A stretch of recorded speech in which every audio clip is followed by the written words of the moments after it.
Hi കൂട്ടുകാരെ, കണ്ടില്ലേ കോവക്ക പൊരിച്ചെടുത്ത്? ഇതെങ്ങനെ ഉണ്ടാക്കും നമുക്കൊന്ന് വീഡിയോയിലിട്ട് പോവാം.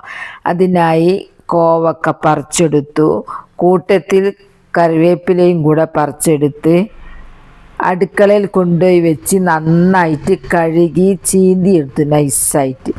ഇനി കൂട്ട് ശരിയാക്കുക. ഉപ്പിട്ട്, മുളക് പൊടി, മഞ്ഞൾപ്പൊടി, കുറച്ച് ഇഞ്ചി ചതുക്കിയിട്ട് വെളുത്തുള്ളിയും ചേർത്ത് കറിവേപ്പിലയും ഇട്ട് നന്നായിട്ട് അങ്ങ് പൊടിച്ചെടുത്ത് അത് ഇതിലേക്ക് ഇട്ട് കുറച്ച് വെളിച്ചെണ്ണയും കൂടെ ഒഴിച്ച് നന്നായിട്ട് അങ്ങ് പുരട്ടി റെഡിയാക്കിയിട്ട് ഞാൻ അടുപ്പത്ത് വെച്ചു. ഇതാ, എണ്ണയൊന്നും ഒഴിക്കണ്ട, നേരത്തെ ഒഴിച്ച എണ്ണ തന്നെ മതി.